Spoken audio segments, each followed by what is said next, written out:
안녕하세요. 안녕하세요. 반갑습니다. 제 이름은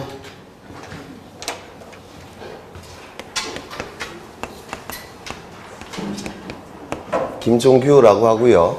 담당 과목은 부동산 공시법령 요 과목을 담당해요. 요 과목은 24문제, 4문제가 들어가 있고요. 이 공시법령은 2개의 법률로 구성이 되어 있습니다. 첫 번째, 공간정보의 구축 및 관리에 관한 법률. 공간정보의 구축 및 관리에 관한 법률. 또 하나는 부동산 등기법.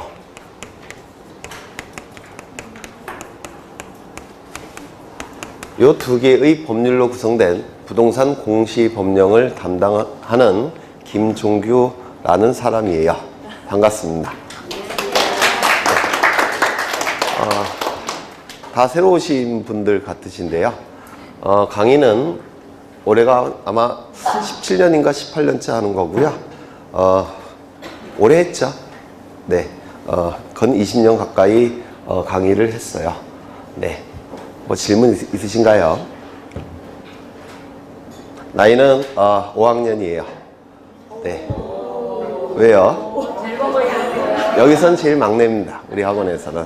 네. 중개사 선생님이 후배일 테고, 네. 제 밑에서 2번째예요. 네. 젊어 보이죠? 네. 네. 그거 갖고 와이프를 맨날 제가 구박해요. 네. 제가 더 훨씬 젊어 보인다고. 뭐 질문 있으신가요? 지금 이제 월, 화, 수, 목, 금까지 공부를 하셨죠? 어떠셔요? 공부 이제 앉으셨는데 뭘? 여러분은 이제 6개의 과목을 공부하실 텐데, 하나는 부동산 학개론, 또 하나는 이제 나머지 5개는 법과목이죠. 이 부동산 학개론은 우리 사회의 객관적인 사실, 객관적인 현상을 연구하는 학문이에요. 그래서 사실학 이렇게 부릅니다. 보통은 사실학 또는 현상학 이렇게 불러요. 객관적인 사실, 객관적인 현상을 학문으로 만든 것이 이제 사실학, 현상학 이런 건데, 우리 법과목은 요 사실학이 사실을 법조문화한 거예요. 법조문으로 만든 겁니다. 그래서 이걸 규범학이라고 불러요. 규범이라는 것은 법이라는 뜻입니다. 그래서 규범학 이렇게 부르는데, 그래서 우리 법과목은 요 학개론 같은 학문을 한 번 더 공고해요. 그렇죠. 그래서 요거 자체도 이해하기가 쉽지 않은데, 요 법과목을 이해하기 위해서는 요것도 이해를 하고 이 법조문도 이해를 하셔야 돼요. 그래서 요 학개론보다 한 단계 더 꼰 과목이다 이렇게 생각하시면 돼요. 그래서 더 어렵겠죠. 네, 더 어렵습니다. 그래서 이걸 알아가는 과정이 이제 이해한다 이렇게 얘기를 해요. 그래서 우리가 이해를 하는 이유는 사실은 시험을 보려면 암기한 것을 쏟아내면서 시험을 보는 거죠. 그렇지 않습니까? 근데 법과목은 암기량이 너무 많아요. 암기량이 너무 많아서 암기를 하는 게 원천적으로 불가능해요. 그럼 암기량을 줄여야 되는데, 암기량을 줄이는 방법은 이해를 자꾸 해 나가시면, 이해를 하면 할수록 그 암기량이 줄어듭니다. 그래서 어떻게든지 이해하려고 노력을 하셔야 돼요. 이해한다는 얘기는 이 법조문이 만들어진 이유를 따져 나가는 겁니다. 결국은 이걸 따져 나가는 거예요. 그래서 좀 어렵다 이렇게 생각하시면 돼요. 그 중에서도 요 부동산 등기법, 요 등기법은 법과목 중에서 난이도가 가장 극상에 있는 법입니다. 그래서 민법 공부하셨겠지만 민법 어떠세요? 저보다 더 젊어 보이지 않습니까? 우리 민법 선생님이. 네? 저 10년 선배님이세요. 연배가. 훨씬 젊어 보이죠? 그렇게 따져보면. 네. 그래서 그렇습니다. 여하간 요거는 난이도가 법과목 중에서 가장 극상에 있는 법이에요. 그래서 민법을, 그 어렵다는 민법을 기본 지식으로 까는 겁니다. 민법을. 그래서 중학교 수학이 민법이라고 한다면 고등학교 수학은 요 등기법이에요. 중학교 수학을 잘하면 고등학교 수학을 잘할 가능성이 높아지죠. 그렇지 않습니까? 그런데 고등학교 수학을 잘하면 중학교 수학은 그냥 껌이죠. 그래서 이 등기법을 잘 하시는 분들은 민법을 아주 쉬워하세요. 그래서 아주 고득점이 나옵니다. 등기법을 고득점 하시는 분들은, 등기법을 고득점 하시는 분들은 민법은 당연히 고득점이 나와요. 그래서 요거는 좀, 지금부터 좀 어떻게든지 공부를 조금, 다른 2차 과목과 달리 공부를 조금 더 하셔야 돼요. 요 등기법은. 특히 올해 같은 경우는 좀 난이도가 높았어요. 예전에 비해서. 조금 많이 높았습니다. 그래서 요거는 좀 지금부터 다른 2차 과목은 나중에 하셔도 되겠지만 요거는 지금부터 조금씩 봐주셔야 돼요. 그래야지만 민법 점수도 같이 올라가는 겁니다. 저희가 이제 공시법 선생들은 민법 선생들을 약 올려요. 니네보다 돈은 좀 덜 받겠지만 우리는 니네보다 많은 것을 알고 있다. 민법 선생님들한테. 왜요? 민법 선생님들은 민법만 알고 계시지만 공시법 선생들은 등기법을 하기 때문에 민법도 같이 알고 있어요. 그래서 좀 놀리는 그런 것도 있어요. 여간 요거는 좀 많이 해 두셔야 된다. 요거는 그러면 민법 점수까지 같이 이렇게 쭉 올라갑니다. 요게 그 정도 간단하게 소개하고요. 이 공시법령은 두 개의 법률로 구성이 되어 있는데 이 두 개의 법률을 왜 우리가 공부해야 되고 또 왜 우리가 시험을 봐야 되고 도대체 이 법률은 어디에서부터 나온 것인지 이걸 좀 보려고 해요. 요거를. 그래서 다른 이제 공시법령 선생들과 약간 시작이 다른데, 우리나라에는 헌법이라는 법이 있습니다. 이 헌법이라는 법은 요 헌자가 이게 으뜸 헌자예요. 으뜸. 최고. 이런 뜻을 가지고 있는 헌자입니다. 그리고 이건 법이 될 테고, 그러면 헌법은 무슨 뜻입니까? 으뜸이 되는 법, 최고법, 이렇게 얘기합니다. 뉴스에서 가끔 들어보시죠? 헌법. 으뜸이 되는 법, 최고의 법, 이렇게 얘기를 해요. 왜 이 법이 으뜸이 되는 법, 최고의 법이라고 하느냐면, 요 법과 구별이 되는 게 이제 민법이라는 법인데, 이 민법은 가장 기본이 되는 법, 어머니법, 모법, 이렇게 얘기를 합니다. 그 이유는 요 민법에서 사용하고 있는 용어들과 이론들이 다른 법률에도 다 사용이 돼요. 민법에서 사용하고 있는 이론과 용어들이 다른 법률에서도 다 사용이 되고 있기 때문에 이 민법을 모든 법의 기본이 되는 법 또는 어머니법, 모법 이렇게 부릅니다. 그런데 이 헌법은 민법과 달리 으뜸이 되는 법, 최고의 법 또는 부법, 아버지법 이렇게 불러요. 그러면 왜 이 헌법을 부법, 아버지법, 최고의 법이라고 부르냐면 이 헌법에 의해서 국가가 창설이 되는 겁니다. 국가를 만드는 효력이 있습니다. 이 헌법의 효력에는. 그래서 헌법이 있다는 얘기는 국가가 있다는 얘기고 국가가 있다는 얘기는 헌법이 있다는 뜻이에요. 그래서 지구상의 모든 국가들은 다 헌법이 있을 수밖에 없습니다. 그래서 국가를 만드는 효력이 있기 때문에 당연히 헌법을 최고의 법, 으뜸이 되는 법, 부법 이렇게 부릅니다. 요게. 그래서 모든 법률은 헌법에서 도출이 되는 겁니다. 그래서 이것도 당연히 헌법에서 도출이 되는 것이고 여러분이 시험 보는 모든 법률도 다 헌법에 의해서 만들어지는 거예요. 이것도 당연히 헌법에 의해서 만들어지게 될 겁니다. 이거 이해가 되십니까? 그렇죠. 그래서 이 헌법의 가장 중요한 효력은 국가를 창설하는 효력, 이게 가장 중요한 효력이에요. 그러면 헌법이라는 법은 어떠한 내용으로 구성이 되어 있느냐면 헌법이라는 법은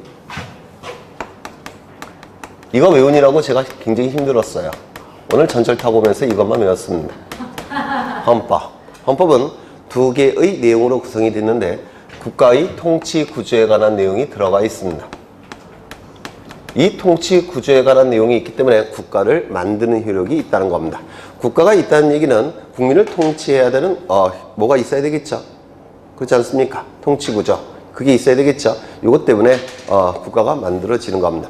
이 통치 구조에서 통치권이라는 권력이 나와요.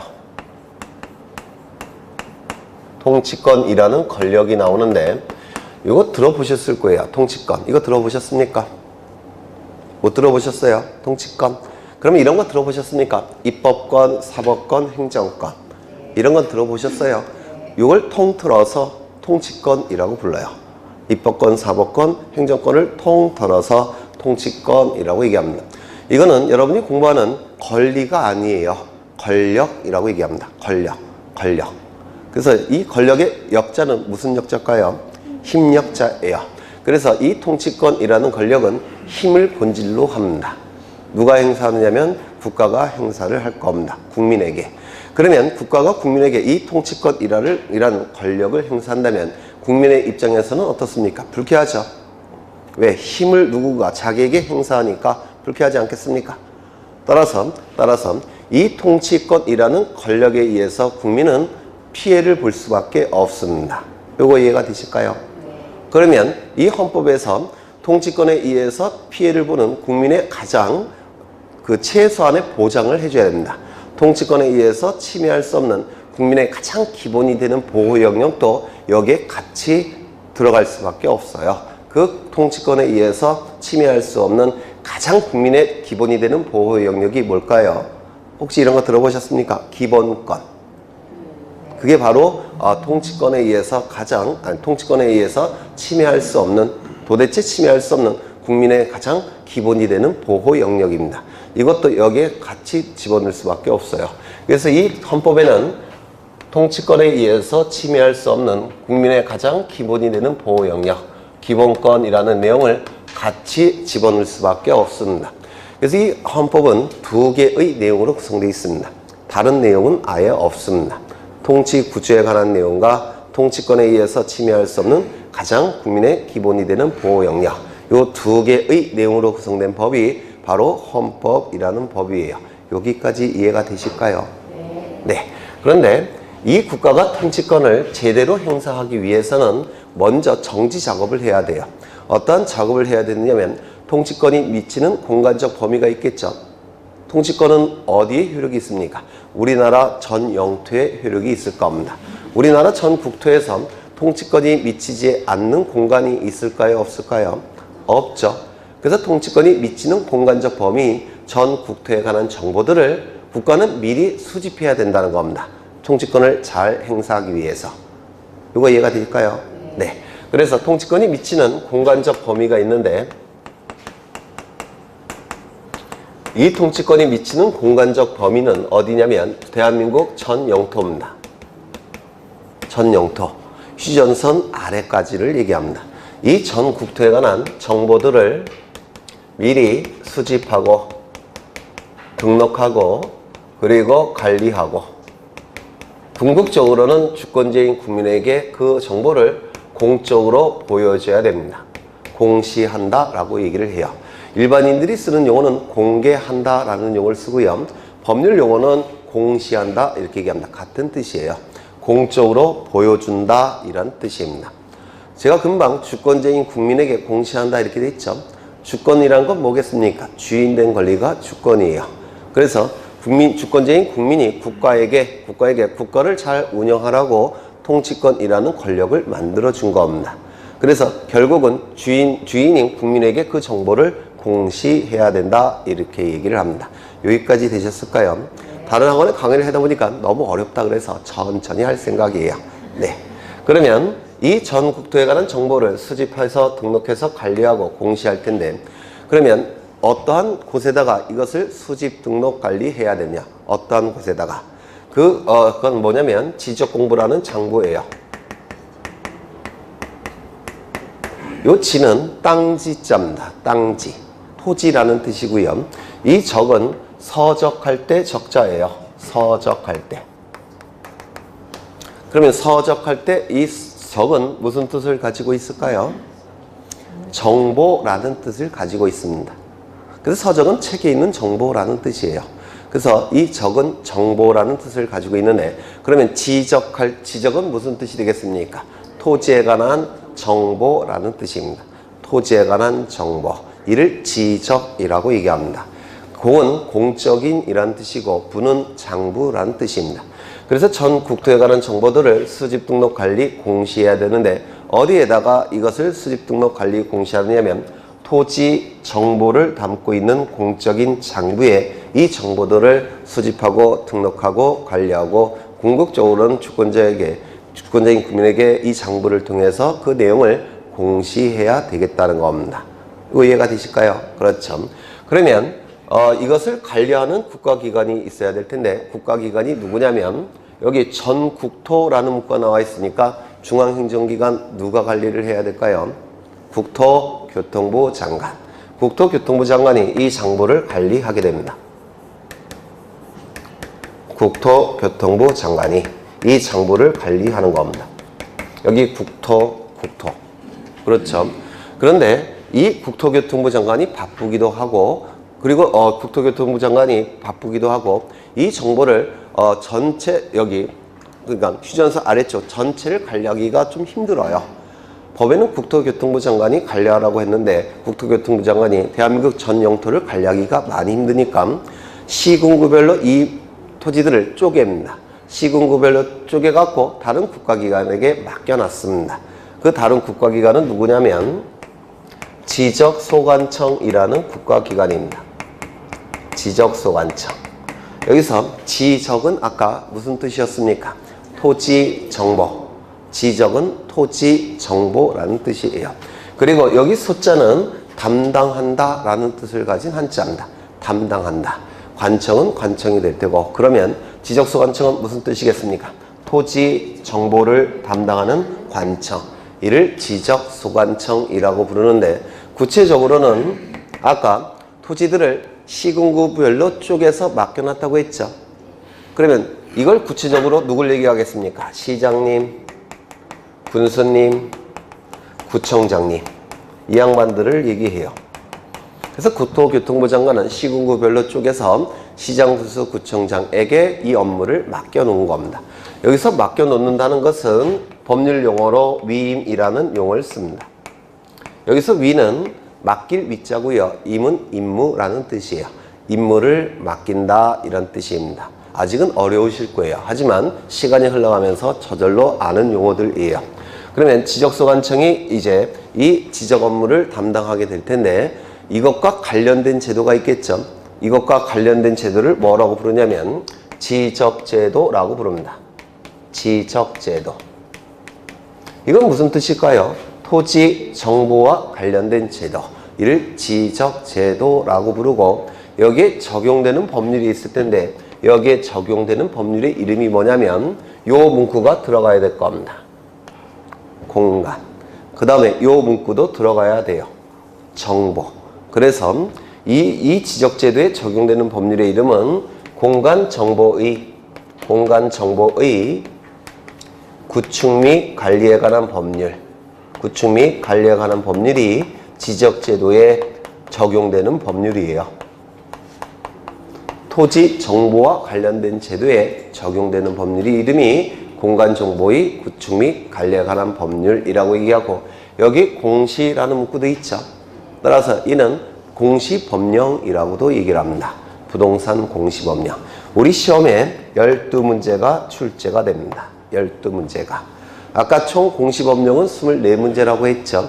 그 중에서 12문제가 출제가 되고, 시험의 난이도는 아주 쉽다고 할까요? 어렵다고 할까요? 쉬운 법률이에요. 요게. 그래서 12문제가 출제가 되는데, 보통은 올해 시험을 빼고서는 12문제 중에서 12문제를 다 푸실 수 있는 내용이에요. 올해는 아주 어려운 문제가 하나 출제가 됐기 때문에 그걸 뭐 킬링 문제라고 하는데, 수능 시험 봤죠? 수능도 난리 났죠? 네, 그런 수준의 문제가 한 문제가 나왔어요. 그거는 틀리라고 낸 문제입니다. 그런 거 맞추시면 출제자에 대한 이해가 아니에요. 수능 같은 경우는 워낙 중요한 시험이니까 그런 것도 맞추셔야 되겠지만, 우리 중개사 과목은 60점만 넘으면 합격이죠. 수능과 다르죠. 상대평가가 아니라 절대평가니까 그런 문제는 가볍게 틀리시면 돼요. 한 문제 정도는. 그래서 올해 같은 경우는 11문제 정도는 득점하실 수 있는 문제가 출제가 됐습니다. 그런데 이게 어려워하시는 분들도 있는데, 그 이유는 용어가 생소하세요. 여자분들은 아주 생소하실 테고, 남자분들도 굉장히 일반적으로 사용하는 용어들이 아니기 때문에 생소하십니다. 그래서 용어만 좀 익숙해지시면 12문제 중에서 12문제 다 득점하실 수 있는 과목이에요. 요게. 보통 합격자들은 10개 정도는 득점하십니다. 양이 일단 적습니다. 어느 정도 적으냐면 중개업법령밖에 안 돼요. 중개업법령 굉장히 고득점 과목이란 거 들어보셨습니까? 그 정도 양밖에 안 돼요. 중개업 선생님들이 싫어하실 테겠지만 제가 볼 땐 그렇습니다. 중개업법 정도밖에 양이 안 돼요. 그래서 양이 굉장히 작고, 그 다음에 난이도가 좀 쉬워요. 낼 게 뻔합니다. 그래서 낼 게 뻔하니까 그래서 이건 10개 이상은 실수했을 때 감안해서 10개 정도는 득점하실 수 있는 과목입니다. 요게. 그러면 이제 부동산 공시법령 중에서 한 파트인 공간정보의 구축에 관한 법률은 어디에서 도출된다고요? 헌법, 그 중에서 통치구조에 대해서 통치구조에 의해서 도출되는 법이에요. 요게. 또 하나는 어떠한 내용이 있었습니까? 국민의 가장 기본이 되는 권리, 통치권에 의해서 침해할 수 없는 국민의 가장 기본이 되는 보호 영역을 기본권이라고 얘기를 합니다. 국민의 가장 기본이 되는 권리라는 뜻이에요. 이건 권력이 아니라 권리라고 얘기합니다. 이런 용어들은 민법에서 하실 거예요. 기본권 많이 들어보셨을 겁니다. 자유권, 평등권 들어보셨죠? 행복추구권, 존엄권, 생명권, 재판 절차 진술권, 재판 청구권, 엄청나게 많은 기본권이라는 권리가 있습니다.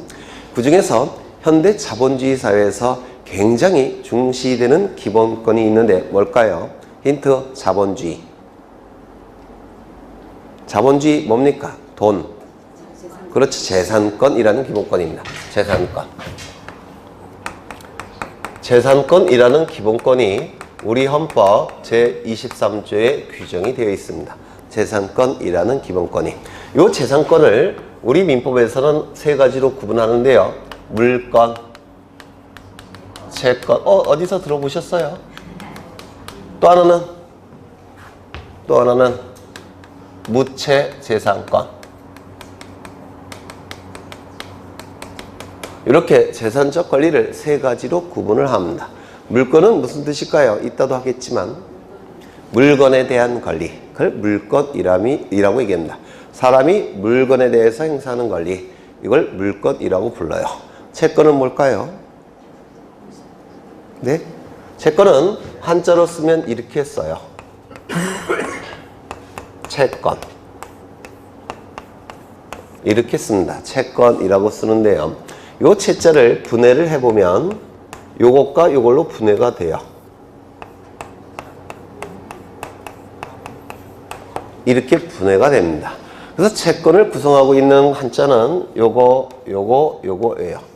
이건 사람이란 뜻이고, 요거는 책임할 때 그 책자입니다. 책임진다, 이런, 뭔지 아시겠죠? 책임진다 할 때 그 책자입니다. 그러면 채권은 무슨 뜻이냐면 사람에게 책임을 물을 수 있는 권리. 이게 채권입니다. 그러니까 사람에 대한 권리가 채권이에요. 물권은 물건에 대한 권리, 채권은 사람에 대한 권리. 무채재산권은 뭘까요? 형체가 없는 재산에 대한 권리. 이걸 무채재산권이라고 얘기합니다. 갑이라는 사람이 형체가 없는 여기에 대한 권리. 이걸 무채재산권이라고 얘기하는데 뭐가 있느냐면 특허권 이런 거 들어보셨습니까? 저작권 이런 거 들어보셨습니까? 네, 이건 다 형체가 없기 때문에 특허청에 등록해야 돼요. 형체가 없어서. 이를 무채재산권이라고 얘기합니다. 무채재산권. 근데 이 무채재산권은 우리 등기와 우리 중개사 시험과 전혀 관련이 없습니다. 이는 변리사 시험에 관련이 있는 것과 될 겁니다. 그래서 우리가 필요한 재산권은 두 개입니다. 물건과 채권. 그 중에서도 물건이 대단히 중요합니다. 물건에 대한 권리가. 이때 물건, 채권이란 재산권이 있는데 이 중에서 굉장히 고가의 재산권이 있습니다. 즉 고가의 물건, 고가의 채권이 있는데 뭘까요? 아주 비싼 거. 네, 부동산 권리. 즉 부동산 물건, 부동산 채권. 이게 굉장히 고가의 재산권입니다. 강남 삼성동의 한전부지 10조가 넘었죠? 들어보셨어요? 강남 삼성동에 있는 한전부지 토지는 10조가 넘었어요, 가격이. 그렇게 고가의 재산권이 있다는 겁니다.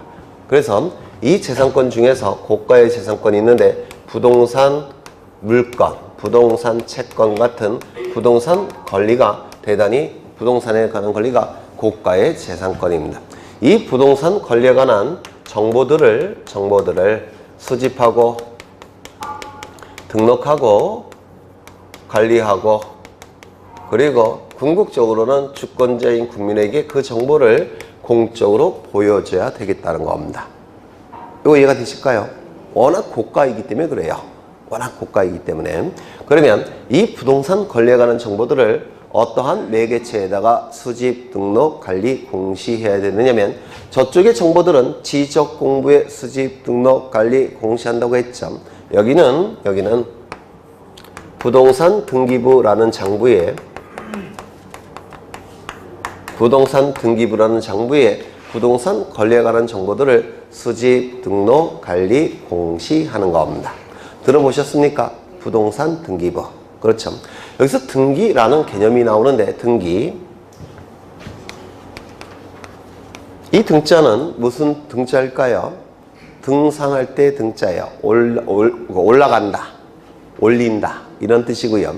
이 기자는 무슨 기자일까요? 기록한다, 기록이라는 뜻이에요. 그래서 기록에 올리는 거. 뭐에 관한 것을?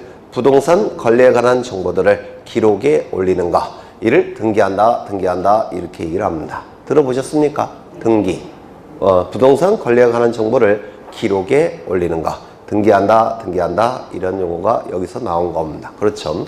그러면 이 등기부를 관리하는 국가기관은 누구야 되느냐면 입법부, 사법부, 행정부 이런 거 들어보셨죠? 그 중에서 누가 관리를 할까요? 사법부. 이유는요. 여기서 이건 전부 다 권리에 관한 내용인데 권리에 관한 최종 판단권은 사법부가 갖고 있어요. 왜? 법관들이 있으니까. 그래서 권리에 관한 최종 판단권은 사법부가 관리하고 있으니까 사법부에서 담당을 해야 될 겁니다. 사법부의 핵심은 법원이죠. 그런데 이 법원은 본질적 기능이 뭐가 있느냐면 국민 간에 분쟁이 발생했을 때 이 법원은 재판을 통해서 분쟁을 해결하는 것이 법원의 본질적 기능입니다. 이러한 장부 관리할 여력이 있을까요? 없을까요? 없어요. 따라서 이 장부를 관리하는 별도의 국가기관을 설치합니다. 이것만 담당하는 국가기관을 설치하게 돼요. 이 국가기관의 이름이 뭐냐면 등기소라는 국가기관이에요. 들어보셨나요? 등기소. 등기소라는 국가기관이 이 장부를 관리하는 겁니다. 등기소가. 그러면 이것과 관련된 제도가 있을 텐데 이것과 관련된 제도를 뭐라고 부르냐면 부동산 등기제도라고 부릅니다. 부동산 등기제도라고 불러요. 부동산 권리에 관한 정보를 기록에 올리는 제도. 이를 부동산 등기제도라고 부릅니다. 그러면 여기에도 적용되는 법률이 필요하겠죠. 그렇죠. 여기에 적용되는 법률의 이름을 뭐라고 부르냐면 부동산 등기법이라고 부릅니다. 부동산 등기법이라는 법률이 여기에 적용이 되고 우리 시험에 12문제가 출제가 됩니다. 우리 시험에. 그래서 우리 시험은 공간정보의 구축 및 관리에 관한 법률 12문제, 부동산 등기법 12문제가 출제가 되는데 공간정보의 구축 및 관리에 관한 법률은 통치 구조에서 빠져나오는 법이고 부동산 등기법은 기본권에서 도출되는 법입니다. 그래서 24문제로 구성이 됐어요. 여기서는 10문제 정도 득점하시면 좋을 것 같아요. 제가 볼 때는. 합격자들은 대부분 10문제 정도는 가볍게 달성하십니다. 나올 게 뻔하고 양이 적기 때문에 그렇습니다. 그러면 이거는 몇 문제 득점하실래요? 10문제. 네. 10문제를 득점하시는 분들은 아마도 민법도 거의 만점이 나오실 거예요. 그랬으면 좋겠습니다. 제가 볼 때는. 네. 이거는 난이도가 극상에 있는 법이에요. 법 과목 중에서. 법 중에서. 이건 민법을 기초법으로 삼고 있는 법입니다. 민법이 기초가 돼서 이 등기법을 이해해야 돼요. 그래서 이거는 보통 6개 정도 득점하시면 이건 아주 고득점을 했다라는 평가를 받습니다. 요게 난이도가 워낙 높아서 특히 올해 시험은 난이도가 굉장히 높았어요. 그 예전에는 어떻게 구성이 됐느냐면 작년만 해도 도저히 풀 수 없는 문제 3문제 정도, 여러분들이 도저히 감당할 수 없는 문제 3문제 정도, 그 다음에 쉬운 문제 3문제 정도, 그 다음에 중상급이 한 나머지 문제 한 5-6문제가 중상급 문제 이렇게 출제가 됐는데 올해 시험 같은 경우는 도저히 풀 수 없는 문제는 없었습니다. 도저히 풀 수 없는 문제는 없었는데 문제가 다 중상급 문제였어요. 올해 시험이. 그래서 난이도가 조금 높아졌다 이렇게 평가를 합니다. 이게 그래서 6개 정도 득점하시면 좋으실 거예요. 그래서 요즘 학원을 보면 격주하는, 그러니까 공시법령을 격주로 하는 데가 있어요. 그런 학원들은 등기법을 포기하라는 겁니다. 처음부터. 워낙 난이도가 높으니까. 근데 제가 원장님한테 직접 들은 얘기예요. 그냥 등기법은 그냥 대충 하셔요. 뭐 이렇게 해도 점수 안 나오고 안 해도 점수 안 나오니까. 네, 그만큼 난이도가 높은 법인데요. 합격자의 평균 득점수는 4개 정도 나옵니다. 4점대요.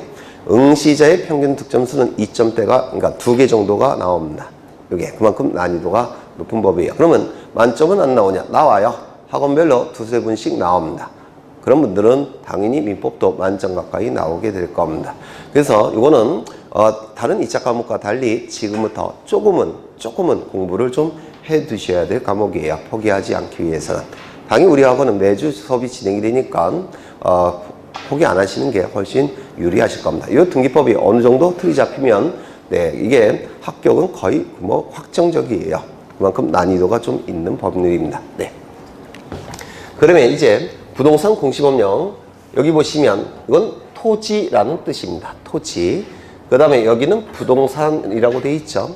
부동산은 2개로 구성되어 있어요. 민법에서 보시겠지만 건물과 토지, 건물과 토지.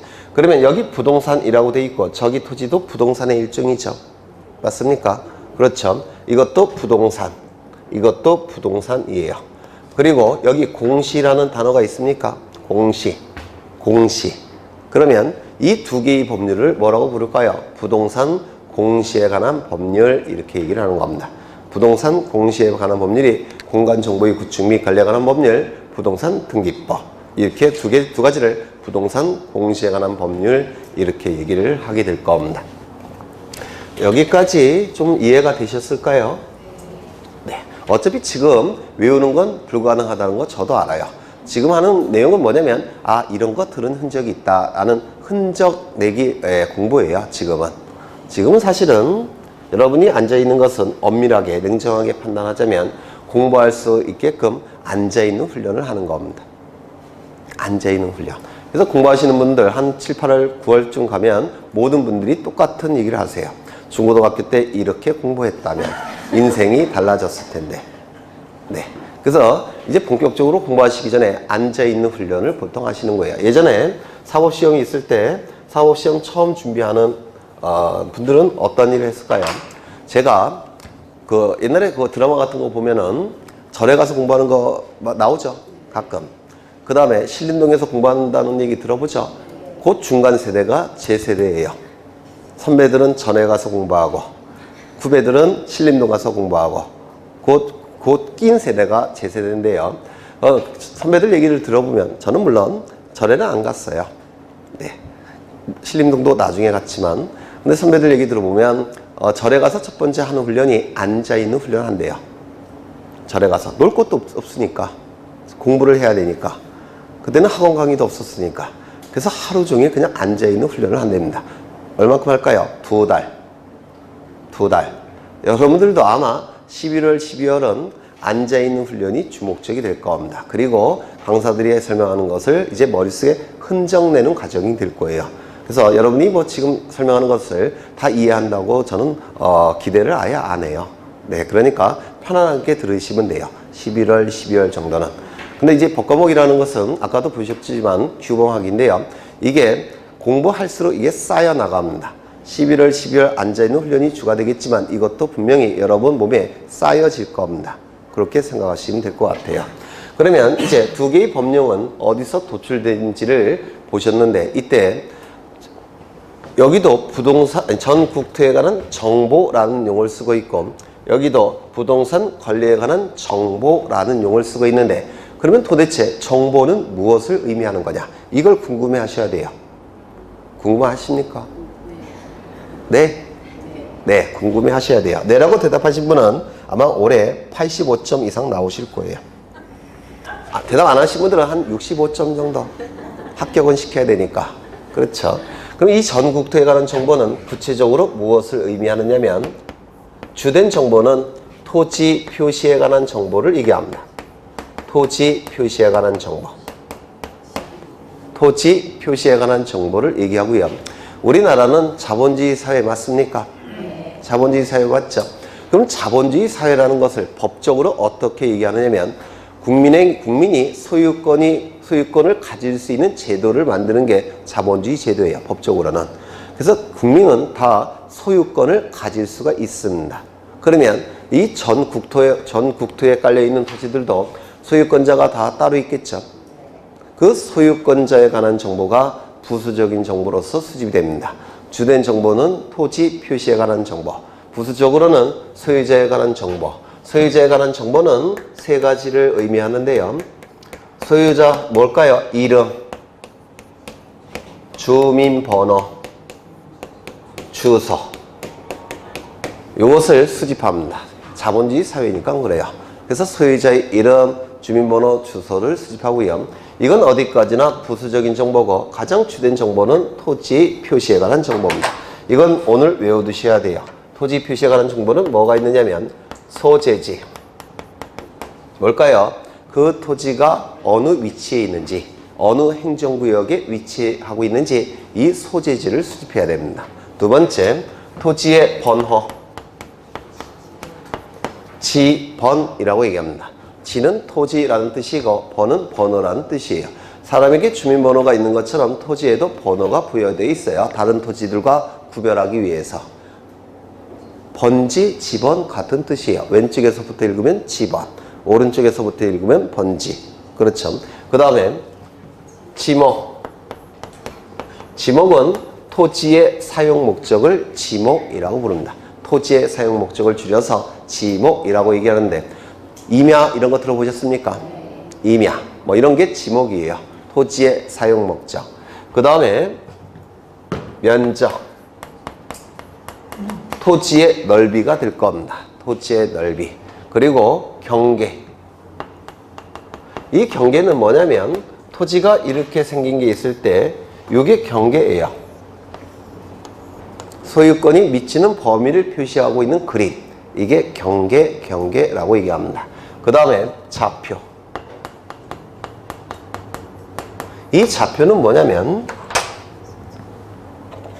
토지가 이렇게 생긴 토지가 있을 때 요걸 뭐라고 부를까요? 요거 경계들이 만나는 점, 경계점이라고 부릅니다. 경계들이 만나는 점을 경계점이라고 부르는데 이 경계점은 경계들이 만나는 점이니까 그림 형태로 표시가 되겠죠. 그렇지 않습니까? 제가 지금 그린 거 아닙니까? 그린 거죠. 그런데 여기다가 X축을 설치하고 여기다가 Y축을 설치하면 이런 거 중고등학교 때 그래프 보신 적이 있죠? 근데 중고등학교 때는 여기가 Y축이고 여기가 X축인데 우리 측량에 있어서는 거꾸로 되어 있어요. 이게 X축, 이게 Y축입니다. 그러면 여기가 뭐가 될까요? 원점 0,0 여기가 0,0이 될 겁니다. 원점. 그러면 이 경계점을 X축, Y축 이렇게 그렸으니까 경계점을 X좌표, Y좌표 이렇게 표현할 수 있습니까? 네? 있을까요? 없을까요? 있겠죠? 그렇죠. 예를 들어서 여기가 100, 여기가 70이라고 한다면 여기는 100,70 이렇게 표현할 수 있지 않습니까? 그렇죠. 이걸 경계점 좌표라고 부릅니다. 그림 형태의 경계점을 숫자 형태의 좌표로 전환시킨 건데 경계점 좌표라고 불러요. 너무 기니까 줄여서 좌표라고 부릅니다. 그래서 토지 표시는 소재, 지번, 지목, 면적, 경계, 좌표를 얘기하는데 이게 바로 토지에 관한 정보입니다. 너무 기니까 이렇게 외우셔야 될 거예요. 물론 당연히 외우시게 될 거예요. 소, 지, 지면, 경좌표 이렇게 외우십니다. 소, 지, 지면, 경좌표. 그러면 국가가 통치권을 잘 행사하기 위해서 통치권이 미치는 공간적 범위인 전 국토에 관한 정보를 수집, 등록, 관리, 공시해야 되는데 그 정보는 주된 정보와 부수적인 정보가 있고 주된 정보는 토지 표시, 내용은 소재, 지번, 지목, 면적, 경계, 좌표 6가지입니다. 외워두셔야 돼요. 물론 저절로 외우실 겁니다. 여기까지 되셨을까요? 네. 되셨죠? 그래서 이게 가장 핵심이 되는 겁니다. 붉은색. 이게 가장 핵심이 되는 거예요. 그 다음에 여기 부동산 권리에 관한 정보를 수집, 등록, 관리, 공시한다라고 했는데 이 부동산 권리에 관한 정보, 저쪽에는 토지에 관한 정보죠. 근데 여기는 부동산 권리에 관한 정보죠. 하나 더 추가되어 있습니다. 뭐가? 권리가. 맞습니까? 그래서 이 부동산 권리에 관한 정보는 둘로 나눠서 판단을 해야 됩니다. 부동산에 관한 정보 하나와 권리에 관한 정보 하나, 이렇게 둘로 나눠서 판단을 하게 돼요. 부동산에 관한 정보는 부동산 표시에 관한 정보를 얘기합니다. 부동산 표시에 관한 정보. 그리고 여기는 권리에 관한 정보가 될 겁니다. 부동산 표시에 관한 정보와 권리에 관한 정보, 이렇게 둘로 나눠서 생각을 해봐야 돼요. 근데 민법에서 하셨겠지만 모든 이 세상에 존재하는 물건들은, 이 세상에 존재하는 모든 물건은 여러분 눈에 보이는 것들을 얘기해요. 정확하게는 민법에서 하시겠지만 유체물 및 전기, 기타 관리 가능한 자연이야. 이를 물건이라고 얘기합니다. 이 물건, 이 세상에 존재하는 모든 물건은 둘로 구분할 수가 있어요. 하나는 움직이는 재산, 움직이지 않는 재산. 움직일 동자, 재산, 산출물이란 뜻이에요.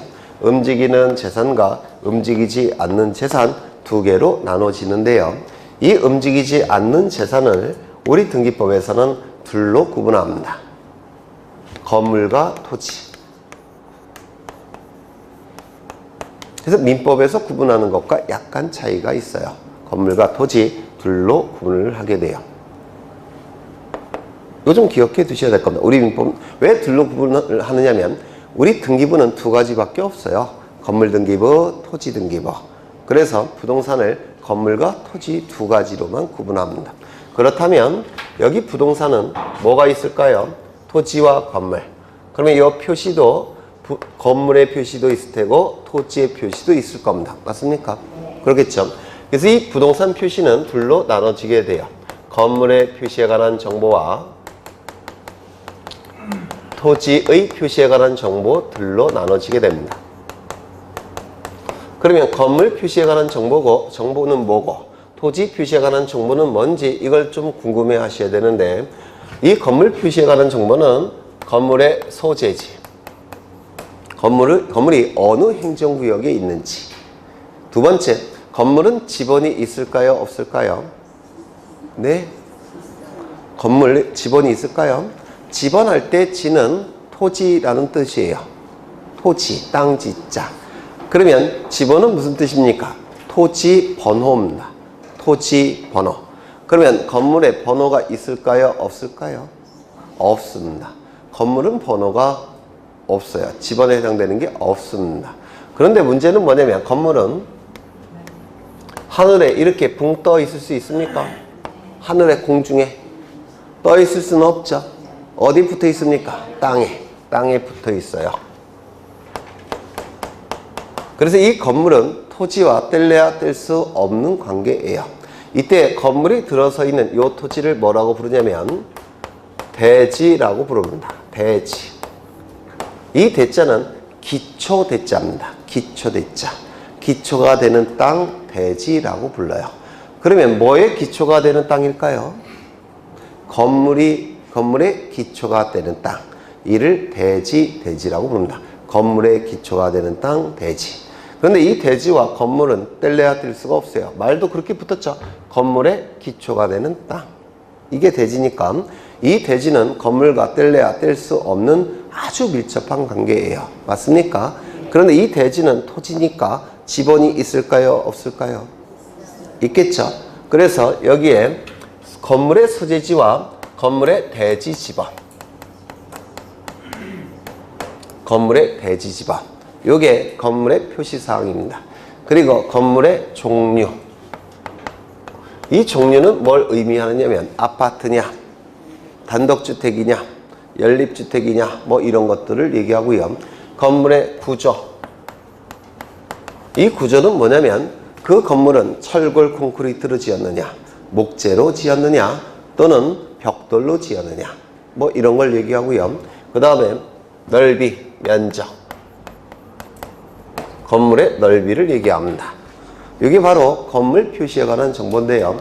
요 세 가지를 뭐라고 부르냐면 건물의 내역이라고 불러요. 건물의 내역은 건물의 내용이란 뜻이에요. 이건 이력이란 뜻이니까 건물의 내용이란 뜻입니다.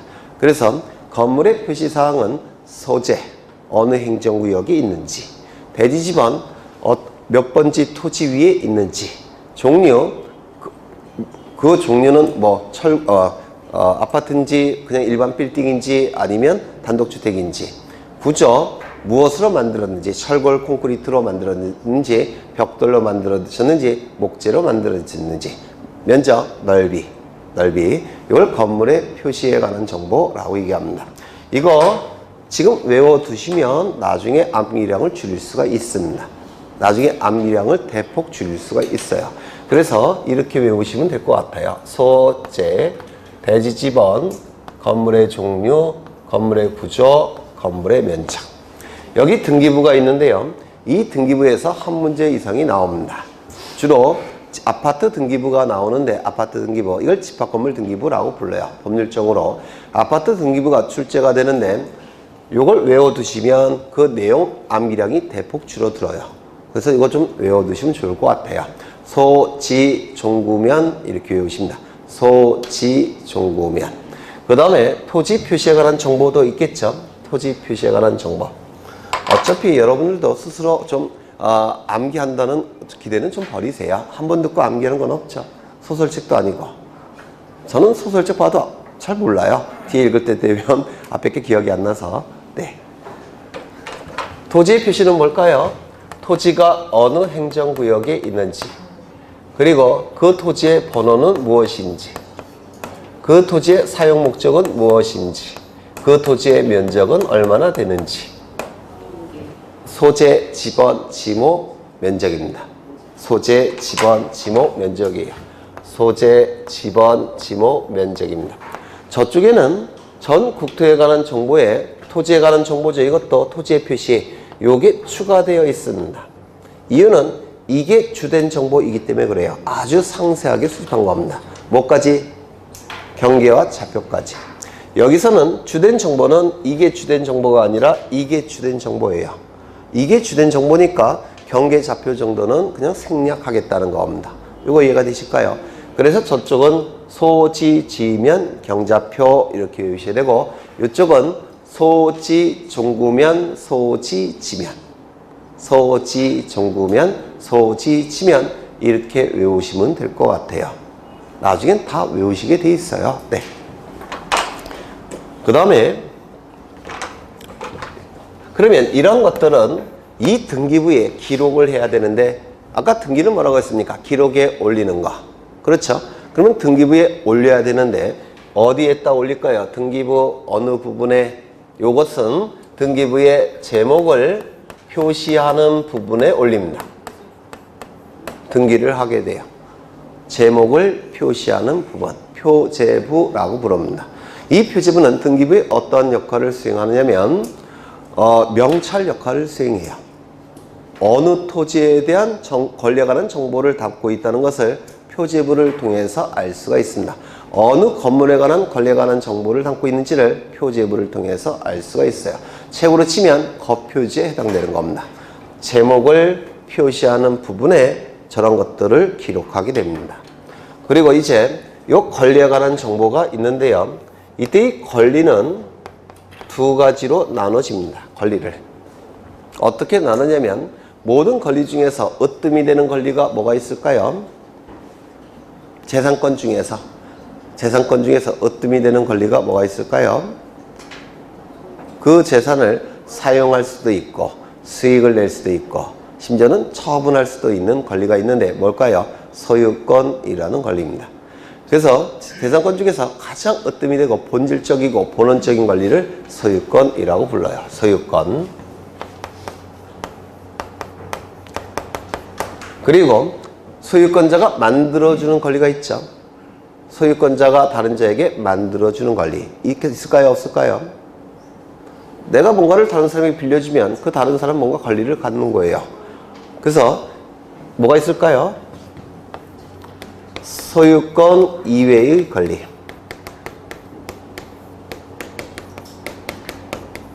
이렇게 둘로 나눠져요. 그래서 소유권과 소유권에서 만들어지는 소유권 이외의 권리 이렇게 둘로 나눕니다. 우리 등기법에서는 소유권은 가장 본질적인 권리, 그리고 그 나머지는 전부 다 소유권자가 다른 자에게 만들어주는 거예요.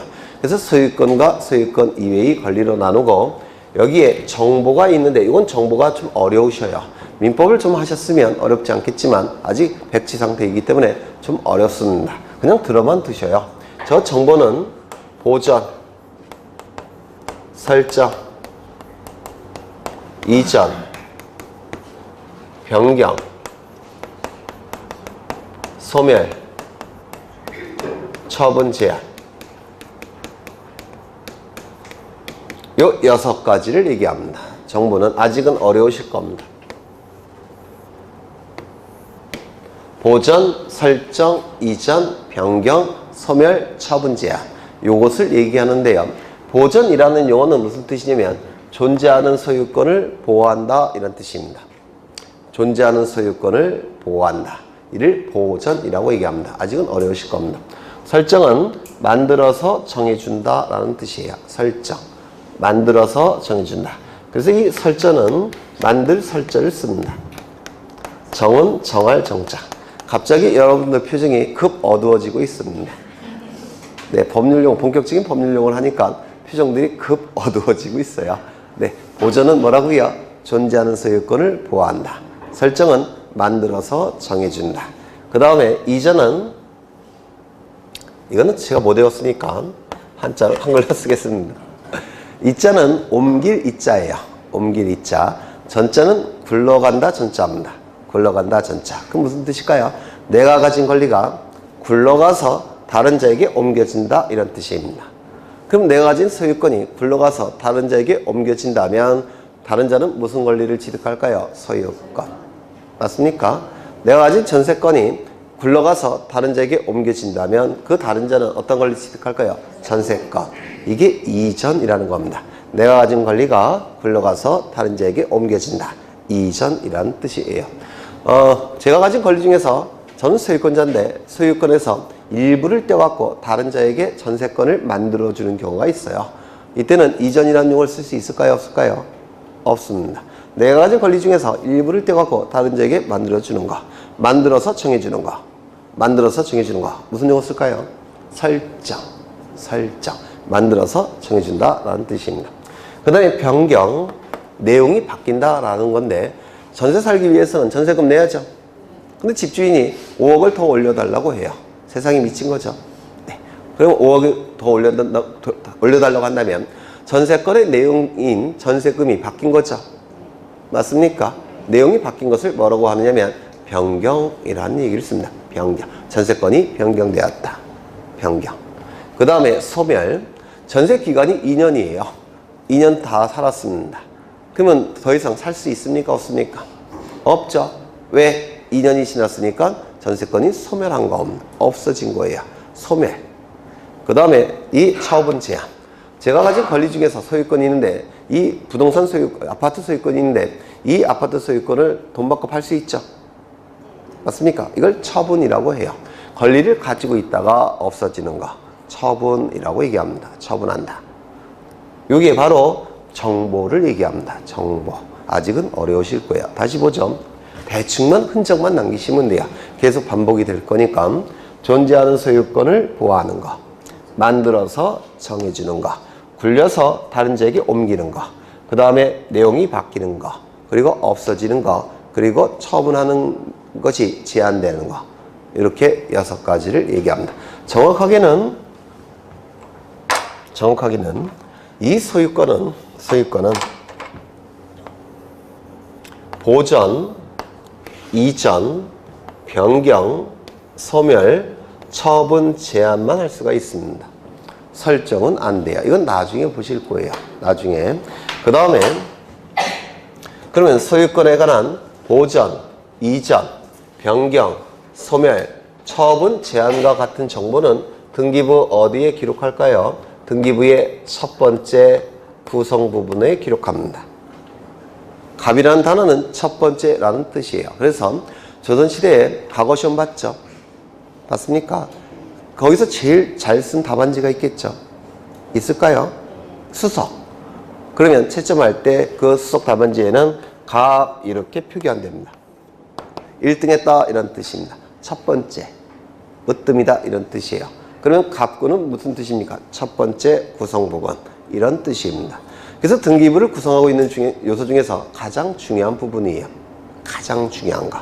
첫 번째 구성 부분. 그 다음에 소유권 이외의 권리, 예를 들어서 여러분이 그나마 좀 익숙한 게 전세권이라는 권리인데요. 전적으로 세들어 살 수 있는 권리, 전세권이라는 권리인데 소유권 이외의 권리 중에서 대표주자는 전세권이에요. 이 전세권에 관한 이러한 정보들 뭐가 있을까요? 전세권 설정. 보조는 전세권에서 쓰지 않습니다. 나중에 보실 거예요.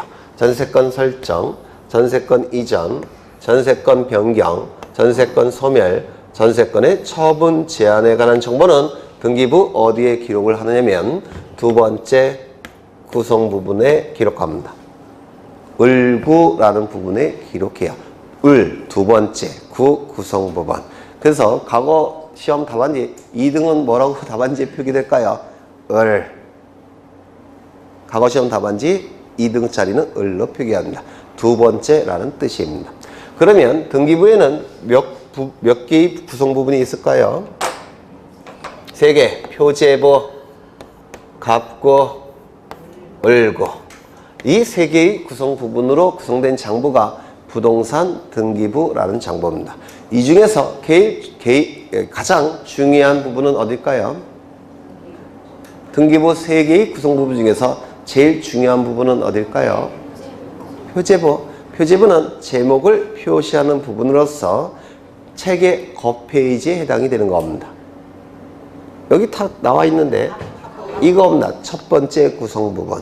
이게 제일 중요해요. 두 번째 중요한 부분은 어딜까요? 두 번째 중요한 부분.